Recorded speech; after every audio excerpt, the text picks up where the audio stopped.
Good morning प्यारे बच्चों।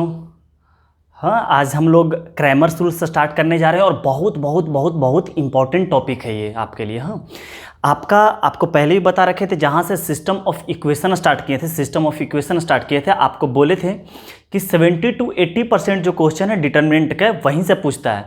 चाहे आप एनडीए का ले ले, चाहे आप एयरफोर्स लो, किसी भी कॉम्पिटिशन एग्जाम, चाहे आप आईएससी के पॉइंट ऑफ व्यू से ले लिए, हर एक तरह से पॉइंट ऑफ व्यू से ये बहुत बहुत बहुत इंपॉर्टेंट टॉपिक है। आपका 7 लेक्चर अपलोड है बेटा, 8वां और 9वां लेक्चर में हमारा डिटर्मिनेंट समाप्त हो जाएगा। हम बेटा, आपको लग रहा होगा कि 2 दिन से हम वीडियो अपलोड नहीं किए हैं। आपको बता दें कि हम ये जितना टॉपिक है बाबू, हम सारा पढ़ा रखे थे। कम से कम 1 घंटा 25 मिनट का वीडियो लेक्चर रिकॉर्ड किए थे। उसमें क्या हुआ था कि आवाज़ किसी प्रॉब्लम की वजह से, कि कोड वगैरह ख़राब हो गया था, इसके वजह से क्या हुआ था कि आवाज़ रिकॉर्ड नहीं हो पाया। तो हम तो सिर्फ सब पढ़ा दिए, पता लास्ट में चला कि आवाज़ ही नहीं रिकॉर्ड हो पाया। समझ गए? खैर कोई बात नहीं बेटा, हम मेहनत करने के लिए हमेशा तैयार। एक बार और हमारे साथ वीडियो के साथ ऐसा हो चुका है, आपको पता है। तो बट हम मेहनत से कभी नहीं, ऐसा नहीं होता कि हम 2 दिन वीडियो अपलोड नहीं करते हैं। मेरे लिए संडे मंडे कोई मायने नहीं रखता। हम तो अब 2 लेक्चर सोच रहे हैं कि रिकॉर्ड करके जल्दी से जल्दी बहुत चैप्टर ख़त्म कर दें। और आपसे भी उम्मीद कर रहे हैं कि आप एनसीईआरटी बनाते जा रहे होंगे, या कोई और बुक है तो आप बना रहे होंगे। इस उम्मीद से हम आपको बेटा पढ़ाते जा रहे हैं। अगर देखो कोई बोलता है कि सर कोई पढ़ता नहीं है, हाँ कोई तो हम जानते हैं कि मेरे पढ़ाने से अगर एक बच्चा भी लेक्चर को पढ़ रहा होगा, हम सक्सेसफुल, मेरा लेक्चर बनाना सक्सेसफुल है। क्योंकि एक बच्चा का तो करियर कम से कम बनेगा। तो कौन पढ़ रहा है नहीं पढ़ रहा है उससे कोई मायने नहीं रखता है। अगर एक बच्चा भी पढ़ रहा है तो हम मानेंगे कि लेक्चर बनाना सही है। समझ गए? लेक्चर बनाना सही है। ठीक है सर, तो हम स्टार्ट करते हैं क्रैमर्स रूल्स क्या होता है। ठीक तो देखते हैं सबसे पहले कि क्रैमर्स रूल्स होता है क्या क्रैमर्स रूल्स में क्या पढ़ना है, क्या पढ़ना चाह रहे हैं हम क्रैमर्स रूल्स में। समझ गए? तो पहले इस बात को समझते हैं कि क्रैमर्स रूल्स के अंदर पढ़ना क्या चाह रहे हैं हम। पहले ये बात को अच्छा तरीका समझ लेते हैं। देखिए, क्रैमर्स रूल्स में जो हम पढ़ने वाले हैं, आपको इससे पहले हम स्ट्रेट लाइन का थ्योरी पढ़ा रखे थे। समझ गए? स्ट्रेट लाइन्स में कि सिस्टम ऑफ इक्वेशन क्या होता है, तो 3 बातें आपको बताए थे। Consistent, inconsistent. कंसिस्टेंट जिसका सॉल्यूशन आता है, चाहे वो यूनिक सॉल्यूशन हो या इनफाइनाइट सॉल्यूशन हो, सॉल्यूशन आया तो सही। और इनकंसिस्टेंट जिसका सॉल्यूशन आता ही नहीं है, उसको क्या बोला जाता है? इनकंसिस्टेंट बोला जाता है। तो कंसिस्टेंट वर्ड आपको समझा चुके, जिसका सॉल्यूशन आता है तो वो यूनिक सॉल्यूशन भी हो सकता है और इनफाइनाइट सॉल्यूशन भी हो सकता है। समझ गए? उसमें से आपको बताए होंगे कि हम लिए थे क्या बेटा, हाँ हम स्ट्रेट लाइन लिए थे जिसमें हम लोग को पता था कि जिसमें 2 वेरिएबल यूज करते हैं, a1x plus b1y equal to c1। जिसमें 2 वेरिएबल यूज करते हैं हम लोग, a2x plus b2y is equal to c2। तो जिसमें हम 2 वेरिएबल यूज करते हैं उसको बोला जाता है इक्वेशन ऑफ स्ट्रेट लाइन। तो इसमें पता लगाए थे कि कब कंसिस्टेंट है और कब इनकंसिस्टेंट है। तो कंसिस्टेंट मतलब क्या हुआ बेटा? Unique solution. तो यूनिक सॉल्यूशन इसका कब आएगा? जब क्या करेगा? ये इंटरसेक्ट करेगा। जब ये क्या करता है, इस पॉइंट पे क्या करता है? इंटरसेक्ट करता है, तब हमारा यूनिक सॉल्यूशन आता है।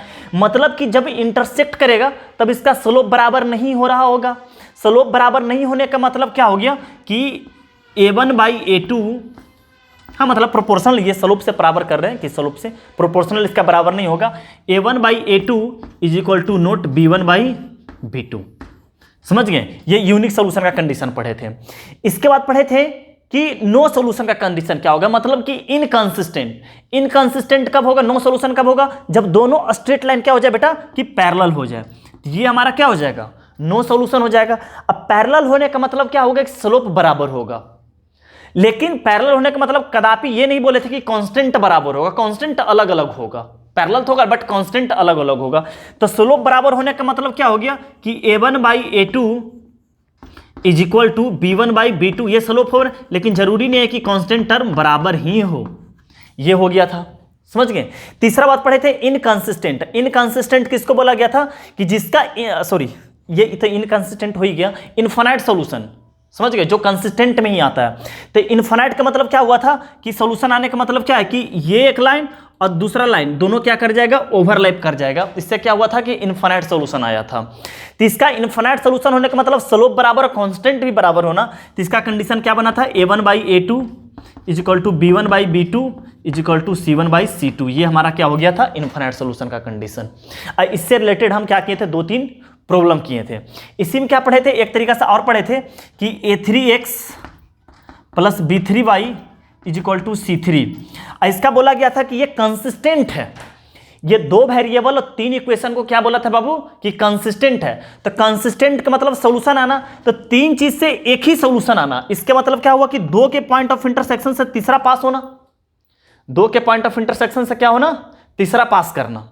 समझ गए। तो इसके लिए फैमिली ऑफ स्ट्रेट लाइन पढ़ाए थे कि डब्बा बराबर क्या कर देना है, 0। तो डब्बा बराबर 0 करने का मतलब क्या हुआ, x का कोफिशिएंट, y का कोफिशिएंट और कांस्टेंटर इक्वल टू कितना, 0 होना। इसका ये कंडीशन बताए थे। समझ गए बात को। तो अब देखिए कि हम क्रैमर्स रूल्स में क्या पढ़ते हैं वो समझते हैं। पहले ये नहीं समझते क्रैमर्स रूल्स क्या होता है, पहले इस बात को समझते हैं कि आखिरकार क्रैमर्स रूल्स होता क्या है। समझ गए बात को, इस बात को समझते हैं कि क्रैमर्स रूल्स क्या होता है। समझ गए। देखिए दो वेरिएबल जिसमें इक्वेशन रहता है उसको बोला जाता है equation of a straight line. जिसमें दो वेरिएबल यूज रहता है उसको क्या बोला जाता है, इक्वेशन ऑफ स्ट्रेट लाइन। जिसमें तीन वेरिएबल आ जाए उसको बोला जाता है इक्वेशन ऑफ प्लेन। उसको क्या बोला जाता है, इक्वेशन ऑफ प्लेन। जैसे यहां पे देखिए कि a1x plus b1y plus c1z is equal to d1।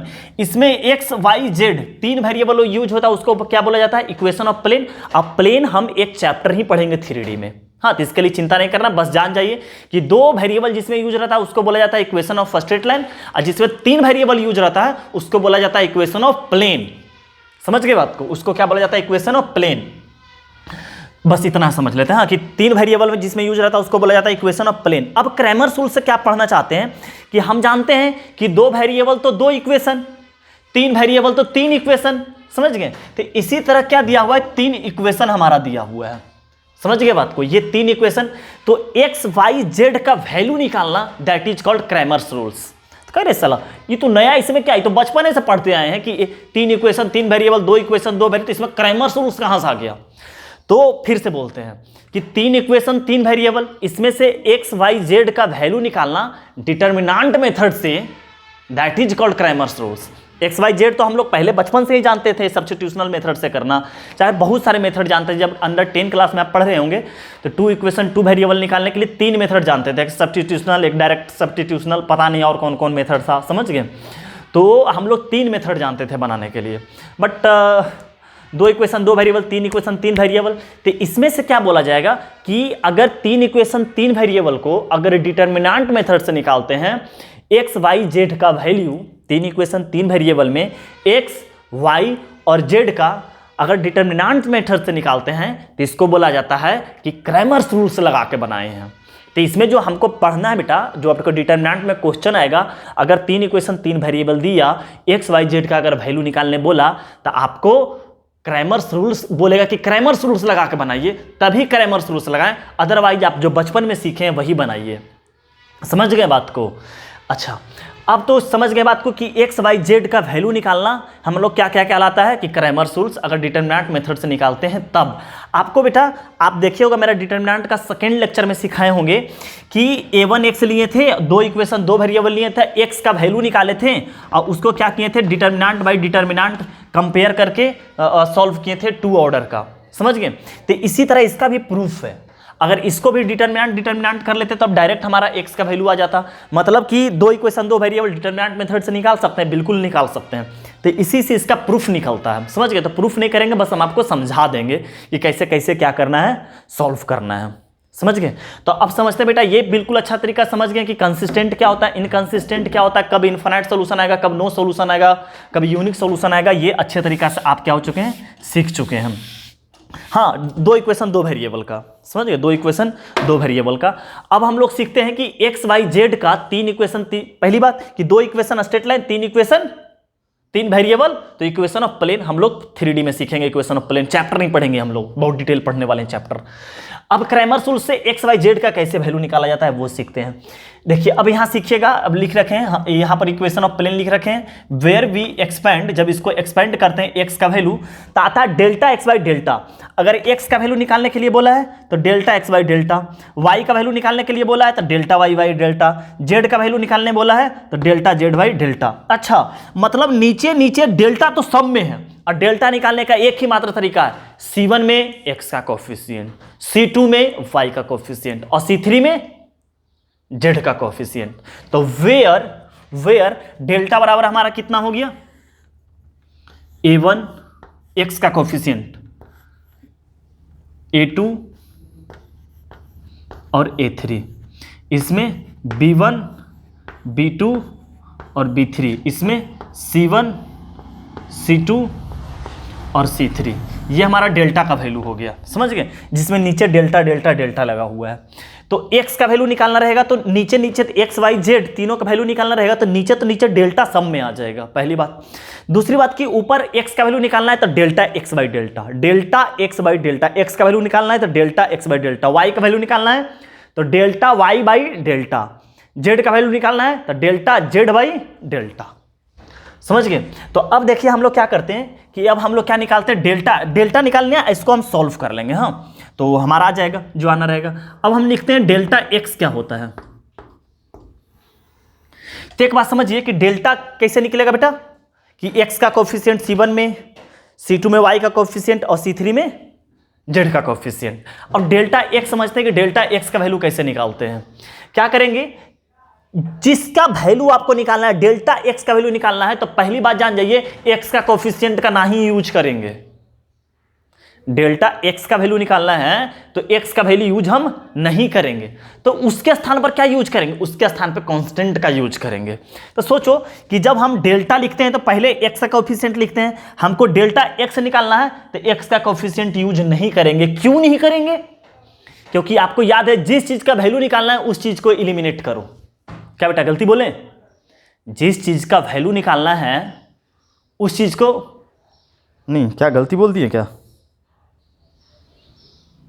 हाँ खैर जो भी रहे, गलती बोल रहे सही पता नहीं क्या बोल रहे हैं हम। हाँ, डेल्टा x का वैल्यू क्या आ जाएगा, जिसमें x का यूज नहीं करेंगे, तो इसमें यूज क्या करना है, उसके स्थान पर कांस्टेंट यूज करना है। मतलब कि यहां पर हम x का कोफिशिएंट लिखते हैं तो इसके स्थान पर कांस्टेंट लिखेंगे, वो कितना है, D1, D2 और D3। बाकी का स्थान पर वही लिखे जो लिखा रहा है। हाँ, क्या आ जाएगा आपका B1, B2, B3 और C1, C2 और C3। तो इसको भी सॉल्व कर लेंगे, this divided by this, x का वैल्यू डायरेक्ट आ जाएगा। इसी तरह अपने को क्या करना है कि हमको अब क्या निकालना है, डेल y निकालना है, मान के चलिए, क्योंकि y का वैल्यू निकालने के लिए डेल्टा y बाई डेल्टा लगाएंगे, तो डेल y हमारा क्या हो जाएगा। तो पहली बात याद रख लीजिए कि y का वैल्यू निकालने जा रहा है तो y का कोफिशिएंट यूज नहीं करेंगे, तो y का कोफिशिएंट C2 में यूज होता है तो C2 में D1, D2, D3 यूज करेंगे। बाकी एज इट इज जो जिस यहाँ पर था, C1 में x का कोफिशिएंट लिख लेंगे A1, A2, A3, और y का कोफिशिएंट नहीं यूज करना, उसके स्थान पर कांस्टेंट यूज करना है, D1, D2, D3 और यहाँ पे C1, C2 और C3। समझ गए बात को। अब निकालते हैं डेल z का वैल्यू निकालते हैं। हाँ, डेल z का वैल्यू निकालते हैं, तो डेल z का वैल्यू क्या हो जाएगा हम लोग का, कि अब क्या करना है, z का कोफिशिएंट यूज नहीं करना है, उसके स्थान पर D1, D2, D3 लिखना है, बाकी एज इट इज लिखेंगे ही, A1, A2, A3, B1, B2, B3 और यहाँ पर क्या यूज करना है, D1, D2 और D3। समझ गए बात को सर। तो कैसे हम लोग का याद हो गया बेटा, फिर से मिटाते हैं, फिर से लिखते हैं हम लोग एक बार। हाँ, आप खुद से लिखिएगा, साथ ही साथ मेरे लिखते रहिएगा। हाँ, तो क्या हम सिखाएं अभी कि पूरे अच्छे तरीके से समझ रहे हैं कि क्रैमर्स रूल्स में क्या पढ़ना है, कि तीन इक्वेशन, तीन वेरिएबल, इसको इक्वेशन ऑफ प्लेन बोला जाता है, एक्स वाई जेड का वैल्यू डिटरमिनेंट मेथड से निकालना, that is called Cramer's rules. X का वैल्यू निकालने के लिए delta x by delta, delta x का कोफिशिएंट, वाई का कोफिशिएंट और जेड का कोफिशिएंट, डेल्टा एक्स में से एक्स का यूज नहीं करेंगे, उसके स्थान पर D1, D2, D3 यूज करेंगे। समझ गए। तो बहुत तेजी से अब लिखते हैं, हाँ बहुत तेजी से लिखते हैं इसी चीज को, ताकि आपको अच्छे तरीका से याद हो जाए। समझ गए। डेल्टा बराबर क्या सिखाएं कि A1, A2, A3, B1, B2, B3, C1, C2, C3। ये डेल्टा का एक्स का कोफिशिएंट, वाई का कोफिशिएंट और जेड का कोफिशिएंट। डेल्टा एक्स में क्या तरीका सिखाएं कि एक्स का वैल्यू ही नहीं यूज करना है, जिस चीज़ का वैल्यू निकालना है उस चीज़ का यूज ही नहीं करना है, उसके स्थान पर कांस्टेंट D1, D2, D3 और यहाँ पर एज इट इज जो आता है B1, B2, B3 और C1, C2, C3। Del Y का वैल्यू क्या आ जाएगा कि इसमें वाई का वैल्यू नहीं यूज करना है, वाई का कोफिशिएंट यूज नहीं करना है, उसके स्थान पर D1, D2, D3 लिखना है, बाकी एज इट इज जो लिखते हैं वो लिखते हैं D1, D2 और D3, यहाँ पे C1, C2 और C3। और डेल जेड का वैल्यू क्या आ जाएगा, A1, A2, A3 B1 B2 B3 और इसके स्थान पर D1 D2 और D3 आ जाएगा। समझ गए? अब इसको तो सॉल्व करके हम लोग निकाल लेंगे। हाँ, क्वेश्चन से माध्यम से सीखेंगे हम लोग कैसे कैसे क्या करना है। तो हम लोग एक्स वाई जेड का वैल्यू निकालना सीख गए। अब कंडीशन ये क्या लगाना है, अब देखते हैं। सबसे इंपॉर्टेंट कंडीशन यही है, समझ गए? इसका थ्योरी समझ लेंगे ना, क्वेश्चन बड़ा आराम से बनता है, समझ गए? बहुत आराम से बनता है। हाँ, तो उम्मीद करते हैं सर ये आप लिख लिए होंगे। हाँ, आप पॉज करके लिख लीजिएगा।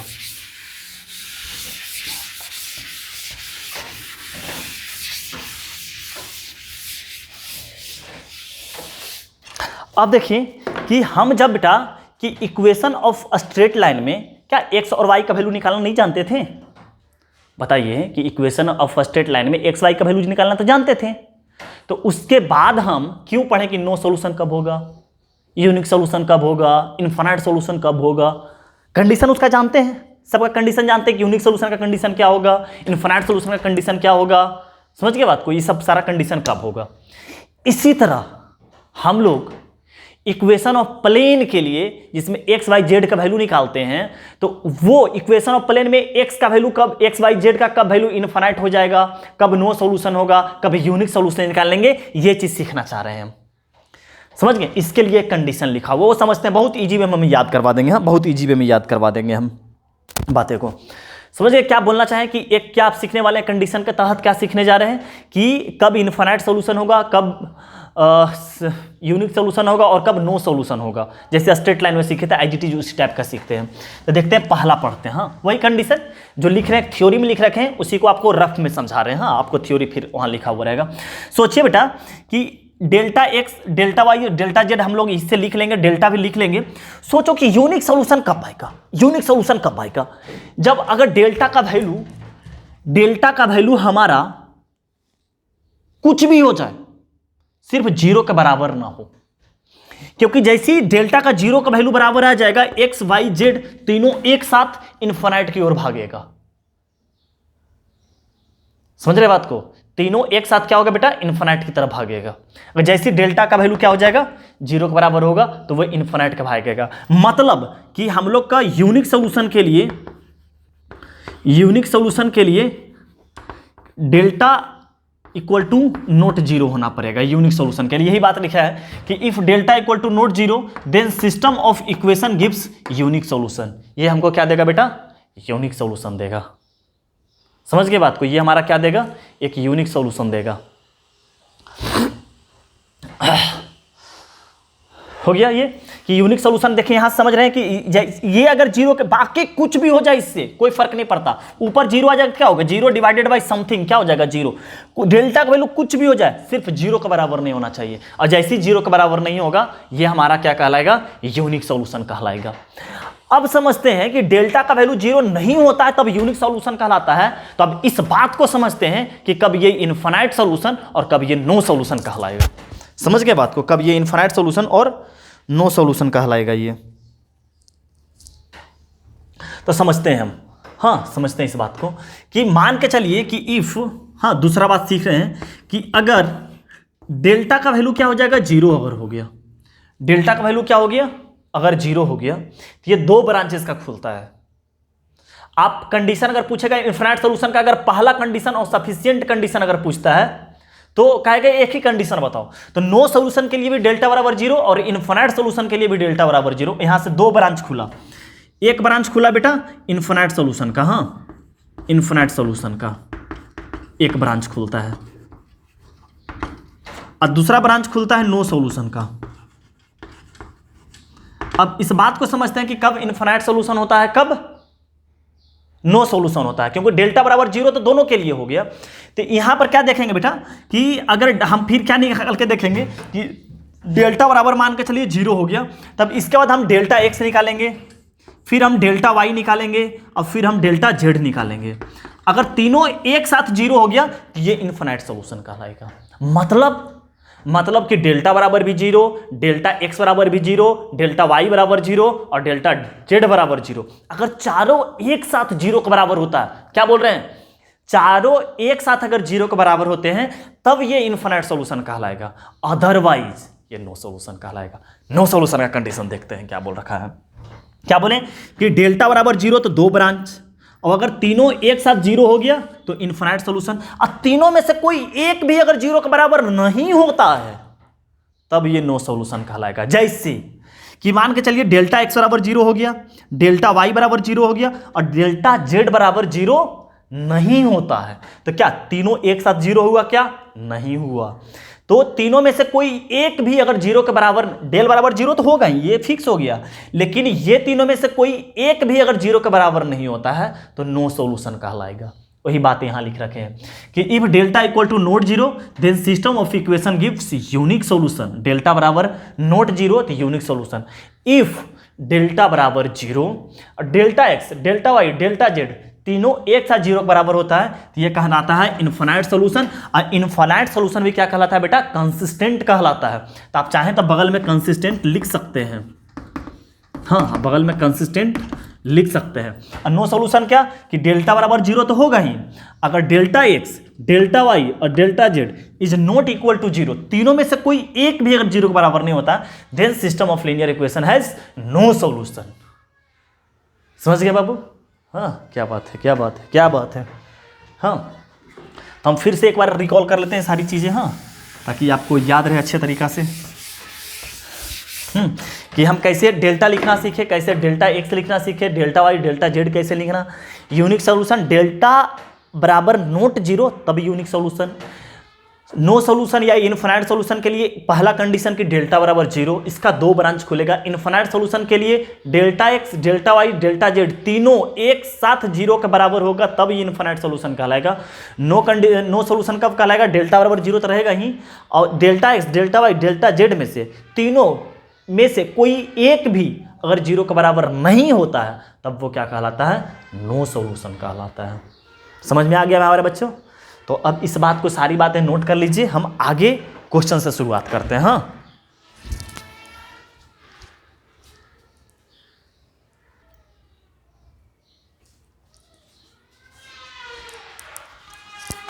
हाँ सर, देखते हैं, दो क्वेश्चन से स्टार्ट करते हैं और आप अच्छे तरीके से समझिएगा। इस पर हम कम से कम 20 क्वेश्चन करवाएंगे इस टॉपिक से। हाँ, 20 से 25 क्वेश्चन, शायद में भी 20 से 25 क्वेश्चन रहेगा। और 20 का क्वेश्चन बेटा आपको मन से पढ़ना, चाहे जिसके लिए आप तैयारी कर रहे हैं, आप आईएससी के लिए तैयारी कर रहे हैं या जिस चीज़ के लिए बेटा तैयारी कर रहे हो, आपको 20 क्वेश्चन मन लगा कर पढ़ना है। अगर आप उम्मीद करते हैं कि 7 लेक्चर अच्छा से पढ़ चुके हैं तब आपको मन लगा कर पढ़ना है। एक लेक्चर ये रहेगा, इसके बाद एक लेक्चर और रहेगा। ड्यूरेशन जितना रहे, आपको 2 बार में एक लेक्चर को पढ़ें या 3 बार पढ़ें, लेकिन आपको पढ़ना ही पढ़ना है। समझ गए? तब आपको लगेगा डिटरमिनेंट में कुछ सीखें, क्योंकि 70 to 80% क्वेश्चन आपका यहीं से आएगा। चाहे आप किसी भी एग्जाम में दे रहे हो, किसी भी एग्जाम को आप दे रहे हो, यहीं से आएगा क्वेश्चन। समझ गए? तो करते हैं। देखिए क्या दे रखा है, nature of system of equation. ये जो हमारा इसमें वेरिएबल 3 है, इसमें एक्स वाई जेड यूज नहीं किया है, इसमें x1 x2 x3 x1 x2 x3 3 variable use कर रहा। इसका पूछा है कि नेचर क्या है। नेचर पूछने का मतलब क्या हो गया कि नो सॉल्यूशन है, कि इनफाइनाइट सॉल्यूशन है, या यूनिक सॉल्यूशन है। तो हम सबसे पहले डेल का वैल्यू निकालते हैं। अगर डेल का वैल्यू 0 के बराबर नहीं आता है तो आगे चेक करने का जरूरत नहीं है, सीधा यूनिक सॉल्यूशन लगा देंगे। आगे चेक करने की फिर जरूरत नहीं है। समझ गए बात को? सीधा यूनिक सॉल्यूशन लगा देंगे। और डेल का वैल्यू अगर 0 आ जाता है तो फिर हम डेल एक्स का वैल्यू निकालेंगे, डेल वाई का वैल्यू निकालेंगे, डेल जेड का वैल्यू निकालेंगे। तो सबसे पहले हम निकालते हैं बेटा डेल का वैल्यू निकालते हैं। हाँ, सबसे पहले हम निकालते हैं डेल का वैल्यू। तो डेल का वैल्यू क्या आएगा? आपका एक्स का कोफिशिएंट, वाई का कोफिशिएंट यहाँ कितना आ जाएगा? 1 2 3। यहाँ पर आ जाएगा 2 3 और 5। यहाँ पर आ जाएगा 1 1 2। ये हमारा हो गया डेल का वैल्यू। यहाँ लगा लिए प्लस माइनस प्लस और सॉल्व किए। 1 के लिए हमारा क्या आ गया? ये कवर 6 में से 5 चला गया, बचा 1। यहाँ से -2 आ गया, इसके लिए हो गया 4 - 3 1। अब +1 के लिए आ गया ये कवर 10 - 9 मतलब कि 1। कितना आ गया? 1 - 2 + 1 तो कितना आ गया? डेल का वैल्यू जो आ गया हमारा कितना आ गया? 0 आ गया। मतलब कि हम यूनिक सॉल्यूशन तो नहीं होने वाला, हो सकता है कि इनफाइनाइट सॉल्यूशन भी हो जाए, हो सकता है तो नो भी सॉल्यूशन आ जाए। तो इसके बाद हम लोग क्या सीखेंगे? इसके बाद हम किसका वैल्यू निकालेंगे? डेल्टा एक्स का वैल्यू निकालेंगे। हाँ, अगर डेल्टा एक्स भी 0 के बराबर आ जाता है तो फिर डेल्टा वाई चेक करेंगे, क्योंकि हो सकता है तो तीनों को 0 के बराबर आ जाए। तो हम डेल्टा एक्स का वैल्यू चेक करते हैं। तो डेल्टा एक्स के लिए बताए होंगे कि जिस चीज़ का वैल्यू निकालने जा रहे हैं उसका यूज ही नहीं करना, उसका कोएफिशिएंट का यूज नहीं करना, उसके स्थान पे कांस्टेंट टर्म यूज करना है। तो यहाँ पर सिर्फ करते हैं 3 3 1, ये कांस्टेंट टर्म हो गया 3 3 1। बाकी एज इट इज जो आपका y का कोएफिशिएंट और z का कोएफिशिएंट रहता है वो तो रहेगा, तो यही वाला आ जाएगा 2 3 5 2 3 5 और यहाँ से आ जाएगा 1 1 2 1 1 और 2। अब इसको सॉल्व करते हैं तो क्या आ जाएगा प्लस माइनस और प्लस, तो कितना आ जाएगा 3 के लिए आ जाएगा हमारा ये कवर 6 और 5 1, माइनस 2 के लिए आ जाएगा 6 माइनस 1 यानी कि 5, और प्लस 1 के लिए आ जाएगा ये कवर 15 माइनस 3 यानी कि 12। तो यहाँ पर कितना आ गया 3 माइनस 10 प्लस 12, तो 12 और 3 15 में से 10 गया, तो डेल्टा एक्स का वैल्यू कितना आ गया 5 आ गया। तो हम क्या बताए थे कि अगर delta x delta y delta z अगर तीनों एक साथ 0 के बराबर आता है तब इनफाइनाइट सोल्यूशन का रहेगा, और तीनों में से कोई एक भी अगर नहीं आता है तो वो नो सोल्यूशन कहलाएगा। तो डेल्टा वाई डेल्टा जेड क्या आता है उस पर फर्क नहीं पड़ता है कि वो 0 आता है कि क्या आता है, उस पर फर्क नहीं, अब हो गया no solution, hence it is no solution. आगे बता समझ में बात समझ गए, तो आप नोट कर लीजिएगा अच्छे से। हम ये क्वेश्चन करते हैं। देखिए ये क्वेश्चन क्या दे रखा है कि गिवन दैट 3 इक्वेशन दे रखा है, हाँ एक्स वाई जेड में 3 इक्वेशन दे रखा है, तो इक्वेशन ऑफ प्लेन है पहली बात। Then the value of lambda such that the given system of equation has no solution is. बोल रखा है कि जो इक्वेशन दे रखा है इसमें लेम्डा का वैल्यू पूछा है और ये गिवन ऑलरेडी दे रखा है कि ये नो सोल्यूशन है, ये पहले ही दे रखा है कि हम नो सोल्यूशन के घेरे में हैं, समझ गए। तो नो सोल्यूशन या इनफाइनाइट सोल्यूशन के लिए सबसे पहला कंडीशन कि डेल बराबर 0, सबसे पहला कंडीशन। उसके बाद आगे फर्दर चेक करते हैं। पहला कंडीशन तो डेल्टा बराबर 0 ही आएगा। तो फॉर नो सोल्यूशन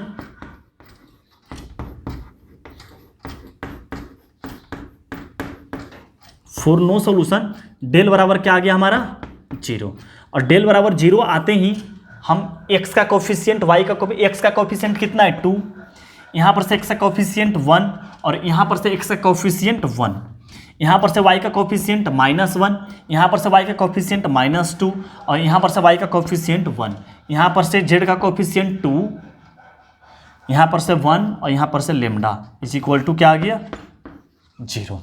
इसके सर के ऊपर लगा लेते हैं प्लस माइनस और प्लस। तो यहाँ पर से 2 के लिए क्या आ गया बाबू -2 लेम्डा -1, -2 लेम्डा -1, ये माइनस माइनस कितना आ जाएगा +1 और कितना हो जाएगा ये कवर, तो लेम्डा माइनस क्या आ जाएगा 1। अब +2 के लिए क्या आ जाएगा हम लोग का ये कवर ये 1 × 1 और +2 कितना आ जाएगा 3 इक्वल टू कितना बन जाएगा 0। यहाँ से कितना आ गया -4 लेम्डा और -2, यहाँ से प्लस लेम्डा -1 और +6 इक्वल टू कितना आ गया 0। तो -4 लेम्डा प्लस लेम्डा -3 लेम्डा और 6 और -2 और -1 तो कितना आ जाएगा +3 इक्वल टू 0। तो यहाँ से ये -3 माइनस कटिंग कैंसिल हो गया, लेम्डा का वैल्यू कितना आ गया 1। ये हमारा क्या हो गया आंसर आ गया। ठीक है सर, तो आप नोट कर लीजिए अच्छे से। हाँ हम आगे बढ़ते हैं और क्वेश्चन करते हैं।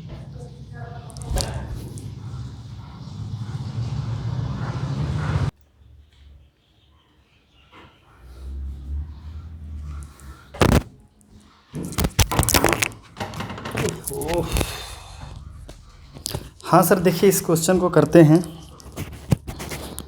ये क्वेश्चन क्या है, इसमें जो ए बी सी जो 1 2 3 दे रखे ये ऑप्शन नहीं है, ये 3 क्वेश्चन है अलग अलग। हाँ कि नो सोल्यूशन के लिए लेम्डा और म्यू का वैल्यू क्या होगा और इनफाइनाइट सोल्यूशन के लिए लेम्डा और म्यू का वैल्यू क्या होगा। हाँ देखिए क्या है कि investigate for what value of lambda and mu has simultaneously equation this for unique solution. बोल रहा है क्या कि ये तीनों जो इक्वेशन दे रखा है बाबू, हाँ ये तीनों जो इक्वेशन दे रखा है यूनिक सोल्यूशन के लिए लेम्डा और म्यू का वैल्यू क्या होगा, दोनों एक साथ बताना है, लेम्डा म्यू का दोनों वैल्यू बताना है कि जब हमारा यूनिक सोल्यूशन बनेगा तब लेम्डा और म्यू का वैल्यू क्या होगा, जब इनफाइनाइट सोल्यूशन बनेगा तब लेम्डा और म्यू का वैल्यू क्या होगा, और जब नो सोल्यूशन बनेगा तब लेम्डा और म्यू का वैल्यू क्या होगा, इसके लिए पूछ रखा है। देखिए बनाते हैं। हाँ क्या बोला है investigate for what value of lambda, हाँ करते हैं। हाँ पहला क्या बोल रखा है यूनिक सोल्यूशन, हाँ तो पहला बनाते हैं कि फॉर यूनिक सोल्यूशन के लिए क्या आ जाएगा कि del equal to not zero के बराबर जाएगा फॉर यूनिक सॉल्यूशन के लिए, समझ गए।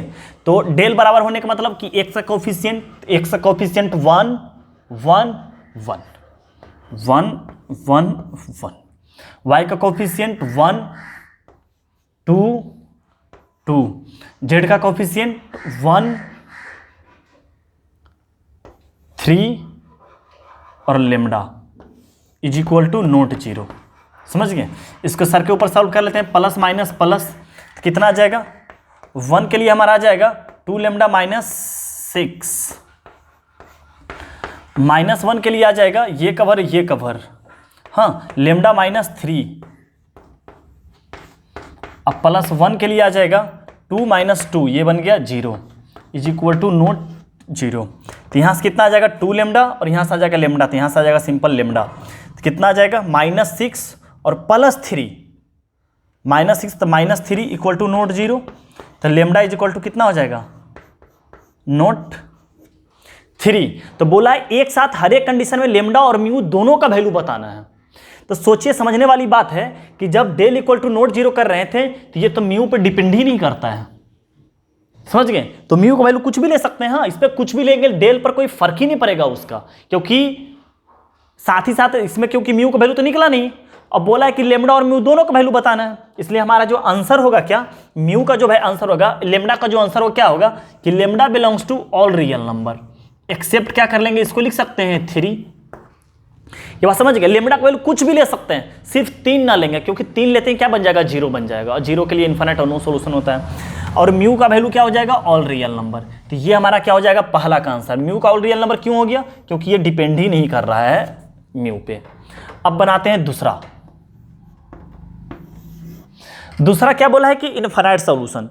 तो इनफिनाइट सॉल्यूशन के लिए सबसे पहला कंडीशन कि डेल बराबर 0, और डेल बराबर 0 होते हैं क्या हमारा आ जाएगा लेमडा माइनस 3 इक्वल टू 0, क्योंकि डेल यही सॉल्व करेंगे, हाँ ये नॉट इक्वल टू 0 था, यहाँ पर इक्वल टू 0 आएगा, तो लेमडा बराबर 3, तो लेमडा का वैल्यू कितना आ जाएगा 3 आ जाएगा,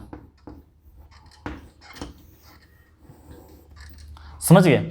अब क्या किया, ये क्या सफिशिएंट कंडीशन नहीं, ये सफिशिएंट कंडीशन नहीं है। इसके लिए डेल्टा एक्स, डेल्टा वाई और डेल्टा जेड तीनों एक साथ 0 के बराबर होना चाहिए, तीनों एक साथ क्या होना चाहिए 0 के बराबर होना चाहिए। तो करते हैं नाउ क्या कि डेल्टा एक्स भी क्या होना चाहिए हमारा 0 के बराबर होना चाहिए, समझ गए। तो यहां पर यूज करते हैं डेल्टा एक्स के लिए एक्स का कोफिशिएंट नहीं लिखेंगे, डेल्टा एक्स के लिए एक्स का कोफिशिएंट नहीं लिखेंगे, तो इसके स्थान पर कांस्टेंट टर्म लिखेंगे। तो कितना आ जाएगा 6 10 और म्यू। फिर यहां पर किसका कोफिशिएंट लिखेंगे वाई का कोफिशिएंट, तो वाई का कोफिशिएंट 1 2 2 है, 1 2 2, और जेड का कोफिशिएंट क्या है 1 3 lambda, 1 3 lambda is equal to क्या लगा लेंगे 0। लेकिन इस क्वेश्चन के अकॉर्डिंग लेमडा का वैल्यू तो निकाल चुके हैं, तो लेमडा का स्थान पर क्या लिख देंगे हम 3 लिख सकते हैं, समझ गए। इसी तरह डेल्टा वाई बराबर 0, डेल्टा जेड बराबर 0, तो सबका म्यू का वैल्यू एक ही आएगा, हाँ अलग अलग थोड़ी म्यू का वैल्यू आएगा। तो डेल्टा वाई बराबर 0 लगाते तब पर भी वही आता, डेल्टा जेड बराबर लगाते तब पर भी वही आता, समझ गए बात को, वही आता। तो एक ही सॉल्व कर लेंगे, क्या आ जाएगा प्लस माइनस और प्लस। तो हमारा 6 के लिए क्या आ जाएगा, 6 के लिए आ जाएगा 6 - 6, ये बन जाएगा 0, 6 - 6। -1 के लिए क्या आ जाएगा 30 - 3 म्यू, 30 - 3 म्यू, और +1 के लिए आ जाएगा 20 - 2 म्यू इज इक्वल टू कितना आ जाएगा 0। तो यहाँ से ये तो खत्म हो गया। हाँ पहले देख लेते हैं म्यू कितना आ रहा है, माइनस माइनस +3 म्यू और -2 म्यू, तो सिंपल रह गया म्यू। कांस्टेंट कितना आ रहा है -30 + 20, तो आ जाएगा -10 इज इक्वल टू 0, मतलब म्यू का वैल्यू कितना आ गया 10 आ गया। मतलब इसका आंसर कितना आ गया बाबू, लेमडा का वैल्यू 3 आ गया और म्यू का वैल्यू कितना आ गया 10 आ गया। ये हमारा हो गया सेकेंड का आंसर, समझ गए, ये हमारा हो गया सेकेंड का आंसर। अब थर्ड सॉल्व करते हैं। थर्ड के लिए क्या बोला है नो सॉल्यूशन, थर्ड के लिए क्या बोला है नो सॉल्यूशन। तो इसके लिए डेल बराबर 0 तो होगा सबसे पहला कंडीशन, तो लेमडा -3 = 0, तो लेमडा बराबर कितना आ जाएगा 3। अब फिर क्या होना चाहिए कि तीनों में से कोई भी तीनों 0 के बराबर ना हो जाए, यदि एक भी कोई 0 के बराबर ना आ जाए, समझ गए। तो हम मान लेते हैं क्या कि डेल्टा एक्स बराबर नॉट 0, कि हम तो सबका मानेंगे कि 0 के बराबर नहीं है, समझ गए। क्यों मानेंगे 0 के बराबर है, क्योंकि तीनों जीरो के बराबर नहीं भी हो सकता है। तो कितना आ जाएगा, डेल्टा एक्स बराबर नोट जीरो, तो mu minus 10 equal to not zero, तो mu is equal to not 10। तो हमारा आंसर कितना हो गया इसका कि लेमडा बराबर 3 और mu belongs to all real number except कितना आ जाएगा, 10 आ जाएगा। ये हो गया हमारा तीसरा का आंसर। समझ गए? तो अच्छे समझ गए सर हाँ कि कैसे कैसे किसके लिए सॉल्व करना है। यूनिक सॉल्यूशन, इनफाइनाइट सॉल्यूशन के लिए डेल्टा बराबर जीरो, डेल्टा एक्स बराबर भी zero, delta y delta z भी निकालते तब पर भी यही आंसर आता। हाँ, इसमें डेल्टा बराबर जीरो और जीरो के बराबर इसमें delta x y delta z, कोई एक भी जीरो के बराबर ना ले, हमारा आंसर आ जाएगा। ठीक है सर, तो आगे बढ़ते हैं। हाँ, आप नोट कर लीजिए।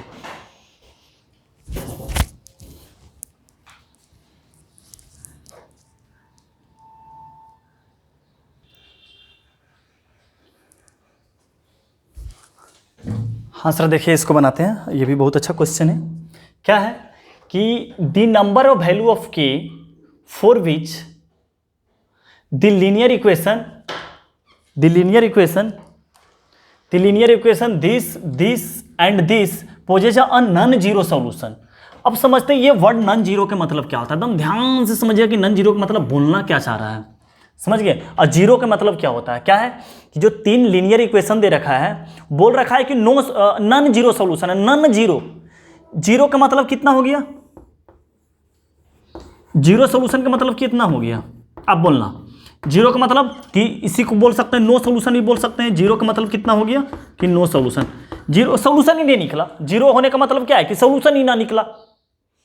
तो नॉन जीरो का मतलब क्या है? Infinite solution. समझ गए बात को? कि जीरो सॉल्यूशन का मतलब हो गया नो सॉल्यूशन, और नॉन जीरो का मतलब क्या हो गया कि जीरो सॉल्यूशन नहीं होना। तो कितना सॉल्यूशन होना? इनफाइनाइट सॉल्यूशन होना। तो आप लिख लीजिएगा नॉन जीरो का मतलब इनफाइनाइट सॉल्यूशन, जीरो का मतलब कि सॉल्यूशन ही ना निकले। नो सॉल्यूशन जीरो मतलब कि नो सॉल्यूशन। समझ गए? नॉन जीरो मतलब कि जीरो नहीं होना चाहिए, तो कितना हो? इनफाइनाइट सॉल्यूशन, मतलब कुछ तो सॉल्यूशन निकलेगा, तो इनफाइनाइट सॉल्यूशन हो गया। तो आप लोग लिख लीजिएगा नॉन जीरो के बराबर, जीरो के बराबर नो सॉल्यूशन, और नॉन जीरो का मतलब इनफाइनाइट सॉल्यूशन। समझ गए? तो लगाते हैं फॉर नॉन जीरो सॉल्यूशन का कंडीशन। हाँ, आ जाएगा आंसर हमारा, तुरंत आ जाएगा। For non zero solution, for non zero solution का मतलब कितना हो गया बाबू कि डेल बराबर कितना लगा लेंगे हम लोग? जीरो।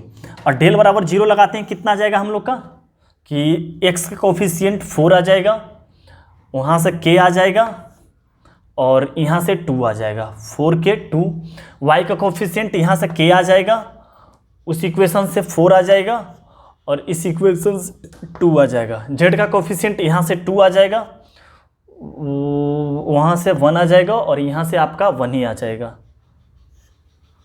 सही है ना? एक बार मिला लेते हैं हम, थोड़ा सा कहीं गलती तो नहीं कर रहे हैं। 1k 3 गलती कर दिए ना, यहाँ 4 सटक गया है यार, थोड़ा सा एक गलती हो गया। हाँ अच्छा, सॉरी, सही है। 4k 2 k 4 2 2 1 1, हाँ तो सही है। हाँ, इतना इक्वल टू हम लोग क्या लगा लिए? जीरो लगा लिए। हाँ, इसके सर के ऊपर लगा लिए प्लस माइनस प्लस, और के का वैल्यू नहीं पूछा, के का कितना वैल्यू आया वो पूछा है, कि बोल रखा है the number of value of के का कितना वैल्यू आया है। तो इस तरफ कितना आ जाएगा? 4 के लिए कितना आ जाएगा? 4 माइनस 2 2, माइनस के लिए कितना आ जाएगा? ये कवर और ये कवर, कितना आ जाएगा? के माइनस 2, और प्लस 2 के लिए कितना आ जाएगा? इसके लिए 2k माइनस 8, कितना हो गया? 0। हाँ, तो अब कितना आ गया? यहाँ से आ गया 8, यहाँ से आ गया माइनस के स्क्वायर, यहाँ से हो गया प्लस 2k। हाँ, के स्क्वायर प्लस 2k, यहाँ से आ गया प्लस 4k, और यहाँ से आ गया माइनस 16 इक्वल टू कितना हो गया? 0। यहाँ से आ जाएगा माइनस के स्क्वायर, और के का टर्म यहाँ प्लस 6k, और यहाँ से आ जाएगा 8 माइनस 8 इक्वल टू कितना हो जाएगा? 0। यहाँ से ले लेते हैं आप माइनस, ये कर देते हैं तो कितना आ जाएगा? के स्क्वायर माइनस 6k और प्लस 8 इक्वल टू कितना आ जाएगा? 0। तो यहाँ से आ जाएगा हम लोग का के स्क्वायर माइनस 4k और minus 2k plus 8 equal to कितना आ जाएगा? 0 आ जाएगा। हाँ, इसमें कर लेते हैं सोल्यूशन। हाँ, तो यहाँ से कितना आ जाएगा, के कॉमन ले लिए तो कितना आ गया, के -4, और यहाँ से -2 कॉमन लिए तो कितना आ गया, के -4 इक्वल टू कितना आ गया, 0। यहाँ से आ जाएगा के -4 और के -2 इक्वल टू क्या बन गया, 0। तो के का वैल्यू आ गया 4 और 2। तो नंबर ऑफ सोल्यूशन कितना हो गया, नंबर ऑफ सोल्यूशन कितना आ गया, 2। हम लोग का आंसर आ जाएगा ए। समझ गए बात को। अब समझते हैं कि यहाँ पर ट्रिवियल सॉल्यूशन क्या होता है, पहले लिख लेते हैं कि ट्रिवियल सॉल्यूशन क्या होता है।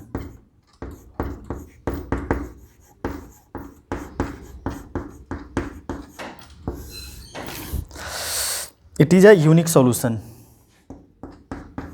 It is a unique solution in which x बराबर 0, y बराबर 0 और z बराबर 0।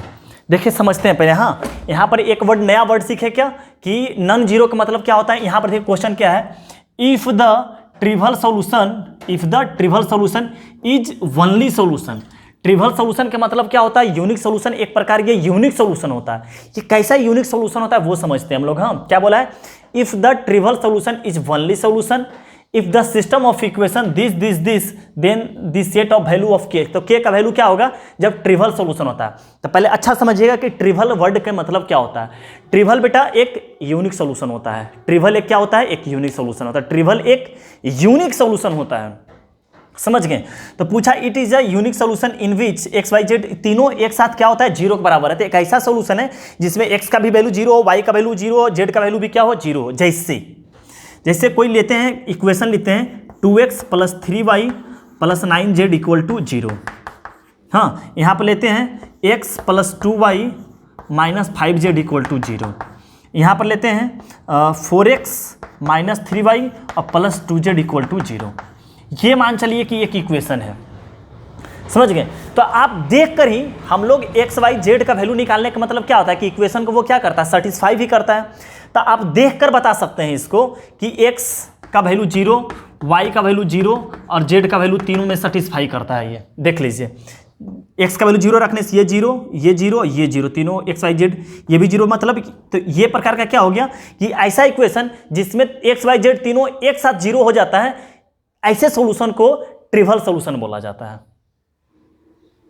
तो ट्रिवियल होने जैसी बोलेगा ट्रिवियल सॉल्यूशन तो जमाजनात की एक प्रकार का यूनिक सॉल्यूशन है जिसका x भी 0, y भी 0 और z भी 0 है। समझ गए बात कि 2x + 3y, देखिए ना x y z, ये इसलिए इस सॉल्यूशन का बनाने का जरूरत ही नहीं है। ये देखने से ही पता लग रहा है कि ट्रिवियल सॉल्यूशन है, बनाने का झंझट ही नहीं, क्योंकि x y z का वैल्यू निकालने का मतलब क्या होता है, सेटिस्फाई करवाना। तो तीनों एक साथ क्या कर रहा है, इसको सेटिस्फाई करवा रहा। तो यही तीनों एक साथ 0 होना, x का वैल्यू y का 0 और z का 0 तीनों एक साथ 0 होना, यही क्या कहलाता है, हमारा ट्रिवियल सॉल्यूशन कहलाता है, जो क्या है, एक यूनिक सॉल्यूशन है। समझ गए, ट्रिवियल एक यूनिक सॉल्यूशन है, ट्रिवियल एक यूनिक सॉल्यूशन है, समझ गए। तो आप इसको लिख लीजिएगा पॉज करके। हाँ, हम क्वेश्चन बनाते हैं।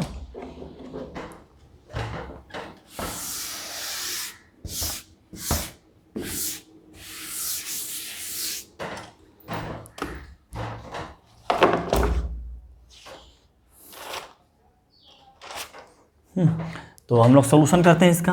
तो क्या लिखते हैं, for trivial solution, for trivial solution का मतलब क्या हो गया, यूनिक सॉल्यूशन। तो हम सीधा लगा लेते हैं del = not 0। समझ गया, del = not 0। और del = not 0 लगाने का मतलब क्या हो गया कि x का कोफिशिएंट यहाँ से 1, यहाँ से k और यहाँ से 3, तो 1 k और 3, 1 k और 3। y का कोफिशिएंट देखिए बेटा -k दिख रहा है, यहाँ -k हो गया, यहाँ 3 हो गया और यहाँ पे आपका y का कोफिशिएंट 1 हो गया, यहाँ पर से 1 हो गया और यहाँ पर से -k हो गया और यहाँ पर से -1 इक्वल टू क्या हो गया, नोट 0 पर मिला लेते हैं कहीं गलती ना हो जाए। हाँ, पहला में 1k3 सही है, -k3 1 -k3 1 1 -k -1 सही है। इक्वल टू नोट जीरो दे रखा है, हाँ, इक्वल टू नोट जीरो। तो हम अब सॉल्व कर लेते हैं, बस हमारा आंसर आ जाएगा प्लस माइनस और प्लस, कितना आ जाएगा, प्लस 1 लगाने का मतलब क्या हो गया कि ये कवर और ये कवर, तो -3 हो गया, यहाँ से प्लस के हो जाएगा, तो यहाँ से लिख लें के माइनस थ्री, यहाँ से माइनस माइनस किया आ जाएगा प्लस के आ जाएगा, हाँ, और ये कवर हो जाएगा पूरी तरह से, ये कवर, तो माइनस के ये इससे और +3 के, माइनस के और +3 के और माइनस के, तो 2 के, अब +1 के लिए क्या आ जाएगा, k -9 is equal to not zero. यहाँ से कितना आ जाएगा बेटा, के -3 plus 2k square plus k -9 is equal to not zero. तो कितना आ जाएगा, 2k स्क्वायर के 2k और यहाँ से -3 और -9 -12 is equal to not zero. तो यहाँ से कितना आ जाएगा, के square plus k -6 is equal to not zero. तो 3 और 2 पे ब्रेक हो जाएगा, यहाँ से ब्रेक कर लेते हैं, हाँ, तो कितना आ जाएगा, के स्क्वायर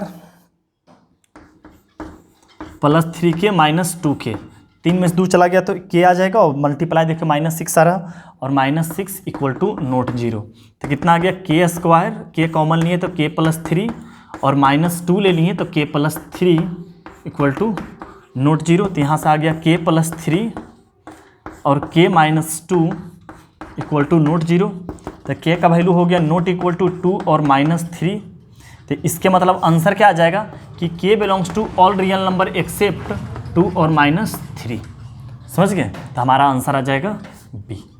समझ गए सर, तो बहुत आसान क्वेश्चन था सर, समझ गए कि नन जीरो का मतलब इनफिनाइट सोल्यूशन और ट्रिवल का मतलब यूनिक सोल्यूशन, जिसमें एक्स वाई जेड तीनों एक साथ क्या हो रहा होगा, जीरो के बराबर हो रहा होगा।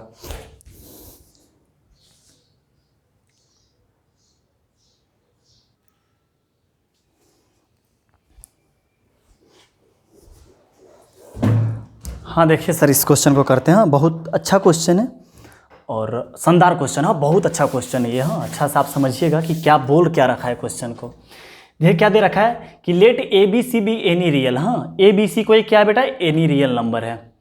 Suppose that there are x y z are not all zero such that, ये 3 लीनियर इक्वेशन दे रखा है, हाँ, 3 लीनियर इक्वेशन दे रखा है। Then a square plus B square plus C square plus 2 A B C is equal to, फिर से पढ़ते हैं, क्वेश्चन नहीं समझ में आया, फिर से पढ़ते हैं।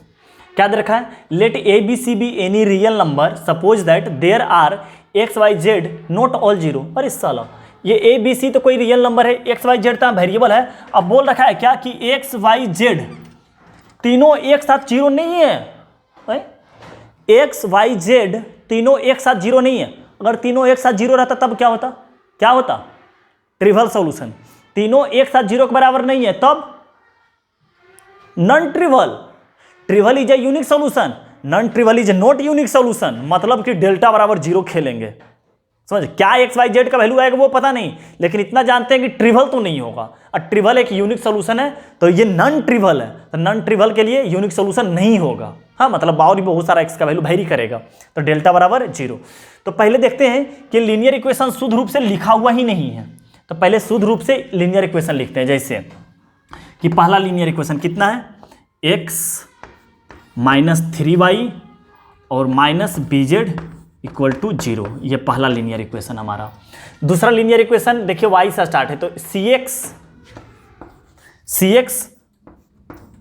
-y plus az equal to 0। और तीसरा लीनियर इक्वेशन z तो हमारा bx प्लस ay और -z इक्वल टू क्या हो जाएगा, 0। और हमारा तीनों एक साथ जीरो के बराबर नहीं है, तो क्या लगाएंगे कंडीशन कि फॉर नॉन ट्रिवल, चाहे लगा देते हैं, सीधा समझ रहे हैं ना बात को, लगा देते हैं डेल्टा बराबर 0, क्योंकि एक्स वाई जेड क्या लिख रखा है कि x y z not all zero, तो इसके मतलब क्या हो गया कि नॉन ट्रिवल हो गया। इसके मतलब कितना हो गया, नॉन ट्रिवल। अब फॉर नॉन ट्रिवल के लिए क्या हो जाएगा, फॉर नॉन ट्रिवल के लिए, हाँ, नॉन ट्रिवल के लिए क्या आ जाएगा कि del equal to not zero. तो अब हम डेल लिखते हैं, हाँ सॉरी, कि इसके बराबर इतना इक्वल टू कितना हो जाएगा, ये तो यूनिक सोल्यूशन नहीं रहा ना, तो कितना आ जाएगा यहाँ से x का कोफिशिएंट 1 C और B, 1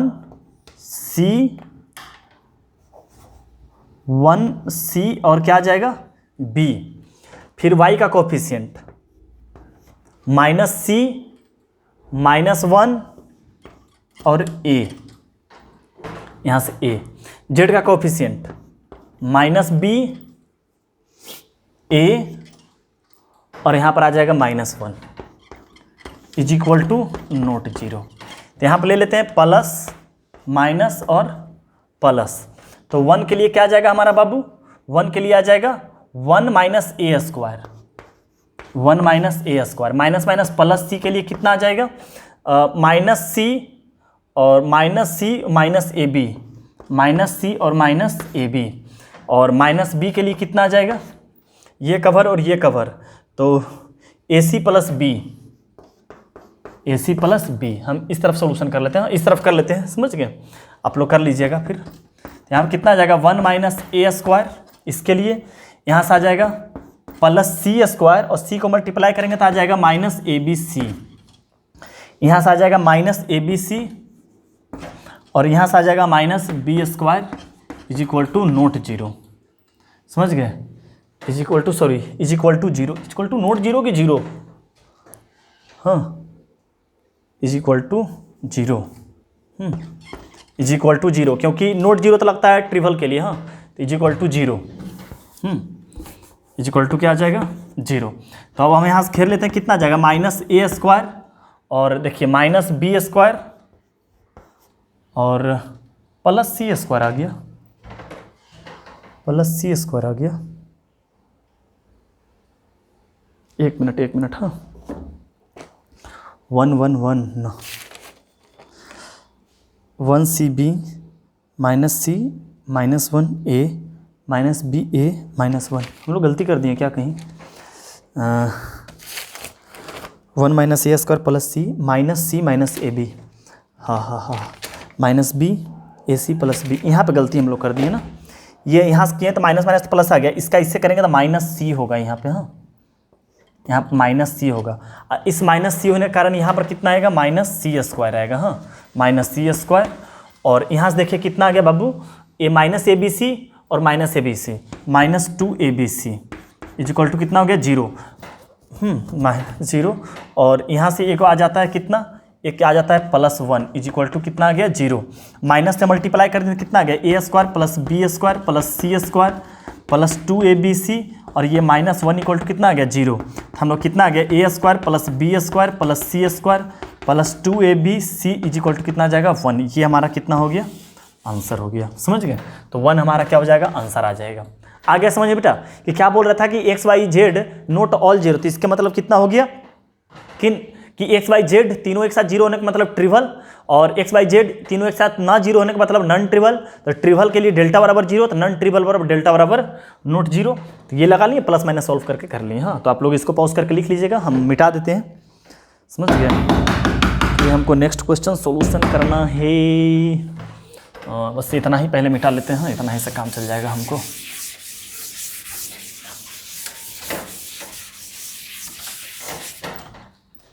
देखिए क्या दे रखा है कि if the system of equation this has a non zero, हाँ ये नॉन जीरो है,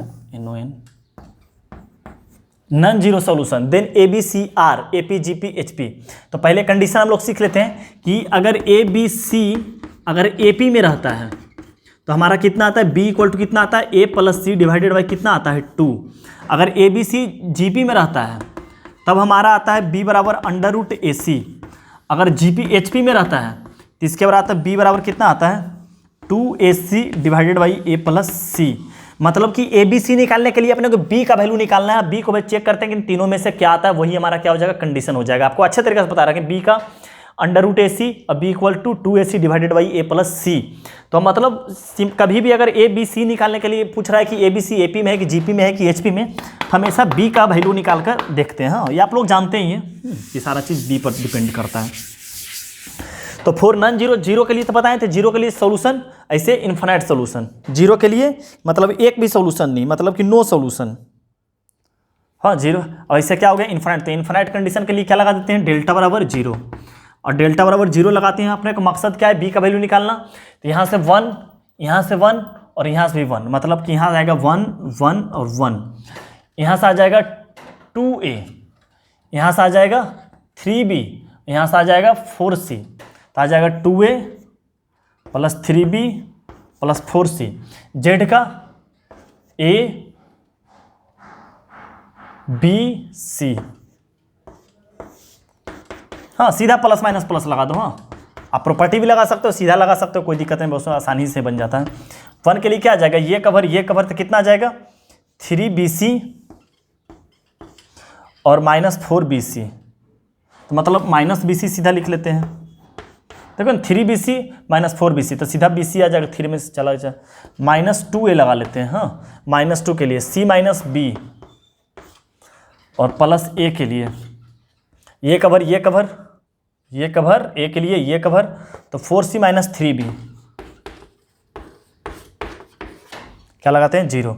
यहाँ पर से आ गया माइनस bc, यहाँ पर से आ गया माइनस 2ac और plus 2ab, minus 2ac plus 2ab, यहाँ से आ गया plus 4ac minus 3ab equal to 0।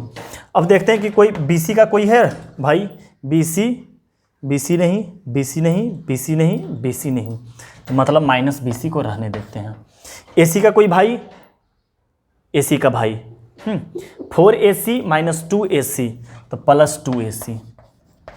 ab का कोई भाई 2ab माइनस 3ab, तो minus ab is equal to 0। तो b को एक तरफ रखते हैं, क्योंकि b का वैल्यू ही निकालना तो मेरा मकसद है। तो b को क्या करते हैं, एक तरफ घेर लेते हैं। तो इसमें तो b है ही नहीं, तो b को राइट साइड लेते चले जाते हैं। हाँ तो कितना आ जाएगा, ये इस तरफ चला गया, तो ab प्लस bc, हाँ उस तरफ लेते चले गए, लिखिए इसी तरफ जरूर।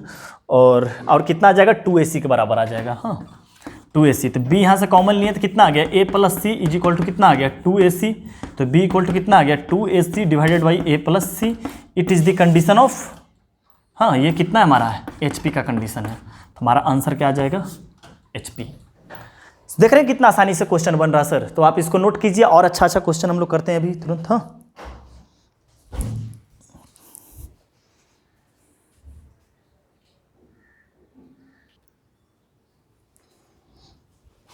हाँ सर देखते हैं इस क्वेश्चन को क्या बोल रखा है कि this system of equation this has no solution then alpha is equal to, सीधा बोल रखा है नो सॉल्यूशन, तो अल्फा का वैल्यू क्या होगा। हाँ तो सीधा नो सॉल्यूशन, डेल्टा बराबर कितना लगा लेते हैं 0, डेल्टा बराबर 0 लगाते ही हम 1 1 ना अल्फा 1 1, हाँ अल्फा 1 1, y का 1 अल्फा 1 1 अल्फा 1, z का 1 1 अल्फा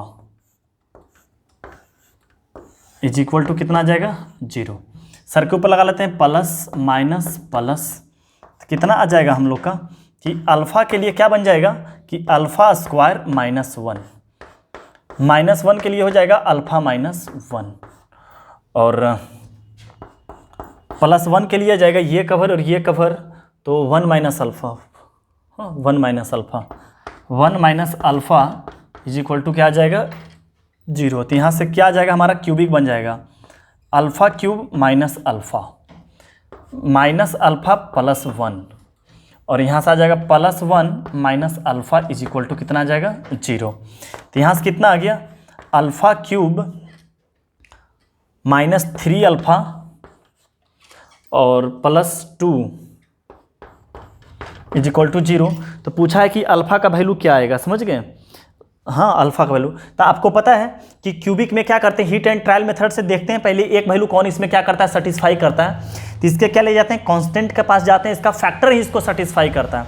तो इसका फैक्टर क्या हो सकता है प्लस माइनस 1, तो देखते हैं प्लस माइनस 1 बने, माइनस 1 रख कर देखते हैं, तो माइनस 1 का होल क्यूब माइनस 1, यहाँ माइनस 1 करते हैं प्लस 3 और यहाँ पर प्लस 2, तो 5 नहीं सेटिस्फाई कर रहा, माइनस 1 नहीं, तो प्लस 1 रख के देखते हैं, तो 1 +1 किया तो -3 और +2, ये सेटिस्फाई कर गया। हाँ, तो क्या होगा, हीट एंड ट्रायल मेथड से alpha equal to 1 is satisfy, then alpha minus 1 is factor of equation। तो अल्फा माइनस 1 इसका क्या बन जाएगा, फैक्टर बन जाएगा। तो अल्फा माइनस 1 फैक्टर बनते ही क्या आ जाएगा कि देयरफॉर क्या करते हैं कि अल्फा माइनस 1 से क्या करते हैं, डिवाइड लगा देते हैं इसको, तो कि अल्फा क्यूब -3 अल्फा और +2। हाँ, तो हमारा कितना मर्थ में लग जाएगा, अल्फा स्क्वायर मर्थ में लग जाएगा। तो अल्फा क्यूब और यहाँ पर माइनस अल्फा स्क्वायर आ जाएगा, माइनस और प्लस, तो ये कैंसिल, तो यहाँ से आ गया अल्फा स्क्वायर -3 अल्फा और +2। तो यहाँ कितना मर्थ में लग जाएगा, प्लस अल्फा मर्थ में, तो आ जाएगा अल्फा स्क्वायर, और इसका इससे करेंगे तो माइनस अल्फा और माइनस प्लस करते हैं, ये कैंसिल पूरे तरह से हो गया। यहाँ पर कितना आ जाएगा, -2 अल्फा, -2 अल्फा +2, तो -2 मर्थ में लग जाएगा ये। हाँ, -2 मर्थ में करते हैं -2 अल्फा, और यहाँ पर आ जाएगा +2, तो प्लस और माइनस ये पूरी तरह से कैंसिल। देयरफॉर यहाँ पर सॉल्व करते हैं। हाँ, देयरफॉर कि अल्फा क्यूब -3 अल्फा और +2 इक्वल टू 0 जो था, यह क्या बन गया, अल्फा -1, और इसका आ गया alpha square plus alpha -2 equal to कितना बन गया, 0। तो ये बन गया अल्फा -1, और इसको क्या लिख सकते हैं, प्लस अल्फा -2, तो अल्फा +2 और अल्फा -1 इज इक्वल टू क्या बन जाएगा, 0। तो यहाँ से देखिए ना, अल्फा -1 का होल स्क्वायर बन रहा है और अल्फा +2 इक्वल टू 0, तो सीधा अल्फा का वैल्यू 1 आ गया और -2 आ गया, तो आंसर क्या आ जाएगा, 1A। ये भी है, लेकिन सुटेबल सबसे ज़्यादा ये है कि -2 भी होगा और 1 भी होगा, समझ गए, -2 और 1 भी होगा। तो ये हो गया, बहुत आसान बन गया। हाँ, समझ गए, क्यूबिक बन गया तो उसका फैक्टर निकालनी है, तो बहुत इजी वे में बन गया। हाँ, अब उसको देखते हैं कि वो क्वेश्चन, वो भी बहुत आसान क्वेश्चन है, वो भी बहुत आसान क्वेश्चन है। तो आप सर इसको अच्छे तरीके से नोट कर लीजिए, हम वो क्वेश्चन आप पॉज करके नोट कर लीजिए। हाँ, हम नेक्स्ट लिखने जा रहे हैं, तो हम मिटा देते हैं सर। हाँ, सॉल्यूशन इसका मिटा देते हैं, आप लोग लिख लिए होंगे।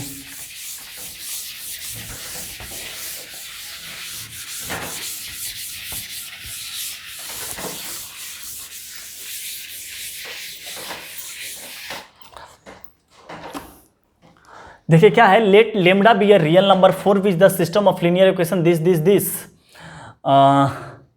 Has a infinite solution, then lambda is a root of. मतलब कि लेमडा का वैल्यू निकालने बोल रहा है कि लेमडा किसका रूट है, तो रूट होने का मतलब क्या, चारों में से किसी एक को सेटिस्फाई कर रहा होगा। ये समझ गए, चारों में से किसी एक को क्या कर रहा होगा, सेटिस्फाई कर रहा होगा। तो बस लेमडा का वैल्यू निकालना। हाँ, इनफाइनाइट सोल्यूशन है, लेमडा का वैल्यू निकालना, बहुत आसान क्वेश्चन है, चिल्लड़ क्वेश्चन है, चिल्लड़ जिसको बोला जाता है। तो इस तरह भी मिटा देते हैं सर। हाँ, कोई काम का नहीं है,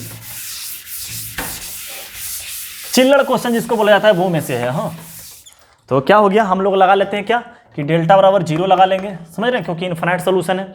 तो डेल्टा बराबर 0 लगाते हैं, हमारा क्या हो जाएगा कि इसका 1 4 और 3 1 4 3 आ जाएगा यहाँ पर। हाँ, यहाँ पर 1 4 और 3 आ जाएगा, और y का आ जाएगा 1 लेमडा 2, 1 लेमडा 2, 1 लेमडा 2। यहाँ से आ जाएगा जेड का 1 minus lambda 1 minus lambda 4, 1 minus lambda और 4 इज इक्वल टू 0। एक बार थोड़ा सा मिला लेते हैं बस। हाँ, ताकि कुछ गलत ना हो जाए। 1 4 3 1 लेमडा 2 1 माइनस लेमडा -4 हाँ -4 सर। हाँ, -4 यहाँ पे। हाँ, जेड का कोफिशिएंट यहाँ -4 है ना, जेड का कोफिशिएंट -4 इज इक्वल टू 0। तो सॉल्व कर लेंगे, प्लस माइनस प्लस, तो कितना आ जाएगा 1 के लिए -4 लेमडा और +2 लेमडा, तो -2 ही लेमडा हो जाएगा। -1 के लिए आ जाएगा -16 और +3 लेमडा, और +1 के लिए आ जाएगा 8 -3 लेमडा। देखते हैं लेमडा लेमडा कहाँ है, -2 लेमडा यहाँ है, -3 लेमडा यहाँ है, तो -5 लेमडा और -3 लेमडा, तो -8 लेमडा। यहाँ से कुछ नहीं, यहाँ पर से कांस्टेंट आ गया +16 और +8, तो +24, तो लेमडा बराबर कितना आ गया 3। तो देखते हैं किसको सेटिस्फाई करता है। तो यहाँ पर 9 और -4, तो 9 9 कट गया, तो ये आंसर हमारा नहीं होगा, ये आंसर नहीं होगा। 3 यहाँ पर पुट करते हैं 9 और 9 18, ये भी नहीं होगा। यहाँ पर 3 पुट करते हैं 9 और -6, 3 3 -3 0 हो रहा है लगता है ना, 3 किए तो 9 और -3 और -6 इक्वल टू 0, 0 बराबर 0। हाँ, ये हमारा हो रहा है, ये भी चेक कर लेते हैं कितना आ गया 9, यहाँ +6 है ना, -3 और +6, ये नहीं होगा। हमारा आंसर कितना होगा सी हमारा आंसर है सर। हाँ, सी हमारा क्या है आंसर है। ठीक है सर, तो आगे बढ़ते हैं। हाँ, आप लोग लिख लीजिए, लिख ही लिए होंगे, हम क्वेश्चन लिखते हैं।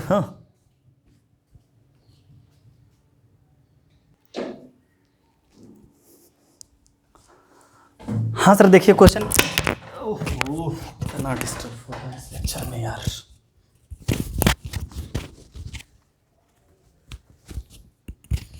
हाँ सर, देखिए क्या बोल रखे थे, इस टाइप का क्वेश्चन आपको करवा रखे थे। हाँ, आपको याद होगा कि P/Q ऐसी इस टाइप का होगा, 1/P-Q, इस टाइप का P/P-Q, इस टाइप का कुछ क्वेश्चन होगा। हाँ, उसी टाइप का same to same ditto question वही है, बस इसमें सिर्फ कंडीशन यूज कर लिया है। समझ गए क्या बोल रही थी? System of equation this has non trivial. Trivial के मतलब unique solution delta equal to not 0, non trivial के मतलब डेल्टा बराबर 0। डेल्टा लगा देते हैं, डेल्टा कितना आ जाएगा यहाँ से A11 A11 और यहाँ से कितना आ जाएगा 1B1 और यहाँ पर से आ जाएगा 11C। हाँ, तो आपको पूछ रखा है कि 1/1 - a, तो आपको बोले थे कि 1/1 - a है, तो आप इस तरह का क्या करें, क्रिएट भी किया जाए। समझ गए? आपको बोले थे वहाँ पर कि जैसे नीचे P-Q, Q-R, तो पहले उस टाइप का क्रिएट कर लो, आपको याद आ रहा होगा। समझ गए? तो बहुत आसान है, तो क्या कर लेते हैं कि 1 - a है, 1 - b, इस टाइप का क्रिएट कर लो। आप C1 C2 से भी कर सकता है और R1 R2 से भी कर सकता है, किसी से भी कर लेगा। हाँ, R1 - R2 और R2 गोज टू कितना आ जाएगा R2 - R3। समझ गए बात को? क्योंकि R1 - R2 में कितना होगा A-1 1 - b और 0, और C1 C2 में भी करता तो वही होता A-1 1 - b 0, पाथ से मुझसे सेम ही पड़ता। समझ गया बात को? तो किसी तरीका से भी लगा लेता तो प्रॉपर्टी कोई फर्क नहीं पड़ता। तो R1 R2 तो A-1 1 - b और 0, यहाँ पर भी बेटा आ जाएगा 0, यहाँ पर आ जाएगा B-1 और यहाँ पर आ जाएगा 1 - c, यहाँ पर 1 1 1 c तो है ही है। देखो जितना जो यूज था वो क्रिएट कर लिया। अब लगा लेते हैं प्लस माइनस प्लस, बस तुरंत आ जाएगा आंसर। हाँ, बस जस्ट अ मिनट लगेगा।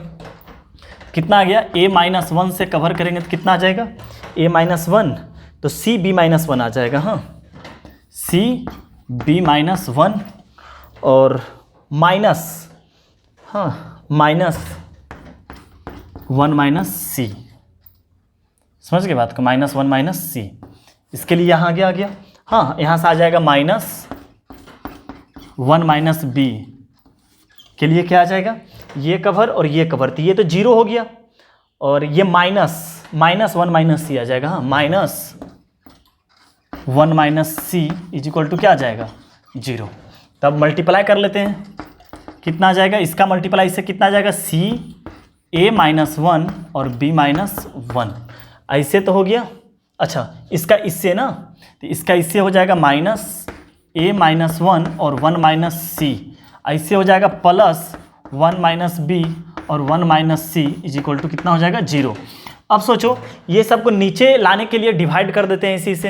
हाँ, कितना कर देते हैं डिवाइड, बता रखे इस टाइप का question, divide 1 - a 1 - b 1 - c on both side.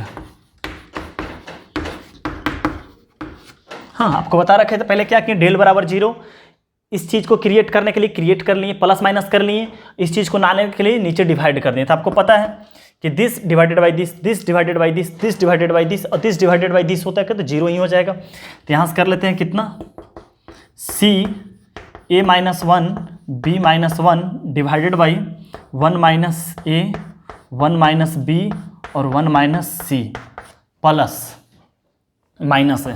हाँ, minus A-1 1 - c divided by 1 - a 1 - b और 1 - c और plus 1 - b 1 - c divided by 1 - a 1 - b और 1 minus c is equal to क्या आ जाएगा 0। अब देखिए यहाँ से क्या हो जाएगा कि ये से ये कैंसिल हो जाएगा और एक माइनस आ जाएगा, ये से ये कैंसिल हो गया, एक माइनस आर आ जाएगा, तो माइनस माइनस तो प्लस ही हो गया, तो सी डिवाइडेड बाई 1 माइनस सी हो गया। समझ गए। यहाँ से देखिए a माइनस 1 और 1 माइनस ए, 1 माइनस सी और 1 माइनस सी कट गया, मतलब एक ही माइनस आ पाया, तो ये माइनस माइनस बनकर के आ जाएगा प्लस, यहाँ पर आ जाएगा 1 by 1 minus B plus 1 minus B 1 minus B 1 minus C 1 minus C, तो 1 by 1 minus A equal to आ गया 0। आया हमारा answer 1 by 1 minus A 1 by 1 minus B, यहाँ पर 1 बाई 1 माइनस सी, यहाँ पे सी आ चुका है, कोई बात नहीं, हम लोग को पता है कैसे किया जाता है। हाँ हम थोड़ा इस तरफ मिटाते हैं, हाँ इस तरफ आप लोग लिख लीजिए अच्छा से, इस तरफ मिटा रहे हैं हम। हाँ तो आपको पता था कि उस टाइप के क्वेश्चन में कि जिस चीज़ का डिमांड कर रहा है उस चीज़ को लिख दो अपने मन से, तो यहाँ पर लिख देते हैं 1 by 1 minus A plus 1 by 1 minus B plus C है यहाँ से, तो कोई बात नहीं, सी 1 बाई सी, और क्या आपको प्लस 1 का जरूरत है तो प्लस 1 और माइनस 1 खुद से लगा लो, इज इक्वल टू 0। बैलेंस हो गया पूरे तरह से, तो 1 by 1 minus A plus 1 by 1 minus b और प्लस आपका 1 का तो जरूरत है तो इसको ऐसे लिख सकते हैं सी minus 1 divided by 1 minus C और प्लस 1 बाई 1 माइनस सी। देखो एलसीएम लेकर फिर करेंगे तो वही आ जाएगा, तो ये कट के माइनस 1 हो गया, तो 1 by 1 minus A plus 1 by 1 minus B, यहाँ से आ गया minus 1 plus 1 by 1 minus c is equal to 0। तो 1 by 1 minus A 1 by 1 minus A plus 1 by 1 minus B plus 1 by 1 minus c is equal to 1। ये हमारा क्या हो गया, आंसर हो गया सी। ठीक है सर, तो आज के लेक्चर में इतना ही रहने दे, काफ़ी है, समझ गए। तो आप बहुत से थ्योरी बस क्वेश्चन किए सब समझ गए, थ्योरी तो कुछ था ही नहीं, समझ गए। हम ये भी सीखे कि पहले क्रैमर्स रूल्स कहते हैं किसको है, क्यों क्रैमर्स रूल कर रहे हैं, कैसे कर रहे हैं, वगैरह वगैरह सब कुछ सीखे सर। बस कंडीशन के तहत देखे हुए ये क्वेश्चन बहुत ईजी वे में बन रहा होगा, तो एक लेक्चर और रहेगा, उसमें 10 क्वेश्चन 12 क्वेश्चन के आसपास रहेगा, तो आप लोग को सारा सॉल्व कर लीजिएगा, अच्छे तरीके से पढ़िएगा, और फिर बताते हैं हाँ कि एक लेक्चर और हम लोग का अपलोड होगा, समझ गए। ठीक है सर, बाय बाय टाटा। हाँ।